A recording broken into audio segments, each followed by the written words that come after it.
Rajkot civil હોસ્પિટલમાં તબીબો વચ્ચે સર્જાયેલા વિવાદ મામલે સિવિલ ઓથોરિટી એક્શનમાં આવી છે. પીડિતના પરિવારજનો અને સિવિલ ઓથોરિટી વચ્ચે સમગ્ર મામલે મહત્વપૂર્ણ બેઠક યોજાઈ હતી. સમગ્ર ઘટના અંગે ગાંધીનગર વડી કચેરીને સિવિલ ઓથોરિટી દ્વારા વિસ્તૃત રિપોર્ટ સોંપી દેવાયો છે. વિવાદિત ડોક્ટર અશ્વિન રામાણીને આગળની કાર્યવાહી ન થાય ત્યાં સુધી ફરજ પર ન આવવા લેખિત સૂચના અપાઈ છે. આરોપી ડોક્ટર વિરુદ્ધ અગાઉ પણ અનેક ગંભીર ફરિયાદો ઉઠી ચૂકી હોવાનું સામે આવ્યું છે.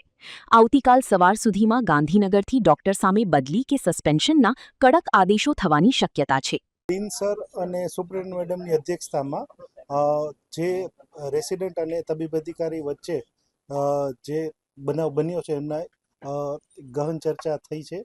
અમને એમનો જે રિપોર્ટ છે એ ગાંધીનગર કક્ષાએ મોકલાવેલો છે.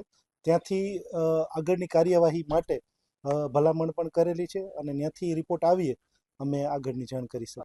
રિપોર્ટ અમે ઉપર મોકલેલો છે અને આવશે ત્યાર પછી અમે તમને આગળની કરી શકીએ. રિપોર્ટ આવશે ત્યાર પછી ઉપરથી જવાબ આવશે ત્યાર પછી હું તમને એમની જે કોઈ જરૂરી કાર્યવાહી હતી તે કરેલી છે અને એમની ઉપર પણ જાણ કરેલી છે. પરિવારજનોને અમે જે આખી એમને બનાવ હતો એમને બનાવ જણાવેલો છે અને અમે એમને અમારા તરફથી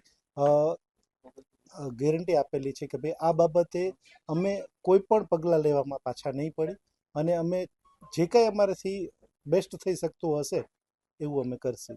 ઉપરથી જ્યારે આગલું નિર્ણય આવશે ત્યાર પછી હું તમને એના વિશે આગળ કહી શકું. એમને ડ્યુટી પર અત્યારે રાખેલા નથી. એમને લેખિત જાણ પણ કરેલી છે કે આપને ડ્યુટી ઉપર આવવાનું રહેશે નહીં. હું અત્યારે આટલું જ કહી શકીશ કે જે રિપોર્ટ ઉપર મોકલાયેલો છે ત્યાંથી જે જવાબ આવશે ત્યાર પછી આગળની જે કંઈ આવશે એમના ઉપરથી સૂચના એ પ્રમાણે તમને કહેશે. આ એક જે બનાવ બન્યો છે તે ખૂબ જ ગંભીર પ્રકારનો ગણાય, બરાબર છે. અને ગંભીર પ્રકારનો બનાવમાં ઘણીવાર ડૉક્ટરોને સસ્પેન્ડ પણ કરી શકે, બદલી પણ કરી શકે, ઘણા બધા પગલાં ઉપરથી લઈ શકે, પણ તે આખી તપાસને અંતે ઉપરથી નિર્ણય લેવાય. હા, સાચી વાત છે. હા, વાત કરેલી છે, પણ શું વાત કરેલી છે મને નથી ખ્યાલ, પણ એને વાત કરેલી છે મને ખ્યાલ છે. અમે તો આશા રાખી છે કે મોસ્ટલી આજ સાંજ અથવા કાલ સુધીમાં જવાબ આવી જ જવો જોઈએ, બરાબર છે. કારણ કે અમે સતત એમના કોન્ટેક્ટમાં છીએ અને જે કોઈ એમને ક્વેરી હોય એ અમે તરત જ એમને જવાબ આપી દઈએ છીએ. અગાઉ એમની ઘણીવાર થયેલી છે ફરિયાદ. એમના માટે જે કંઈ આગળની કાર્યવાહી કરવી પડેલી હતી તે કરેલી જ છે. કોઈ પણ અધિકારીની બદલી કરવી કે સસ્પેન્ડ કરવાની સત્તા અમારા લેવલે નથી. એટલા માટે એના માટે જે કોઈ કમિટી બની હોય એના રિપોર્ટ અમારે ઉપર મોકલવાના હોય. એની જે સરકારી કાર્યવાહી હોય તે જ અમારે આગળ પ્રોસેસ કરવાની હોય છે. એના માટે એમણે છે ને આગળની કાર્યવાહી કરેલી છે.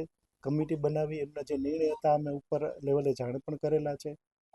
એનું મને અત્યારે આઈડિયા નથી કે ભાઈ એમને ક્રિશા મેડમે અગાઉ કરેલી હોય.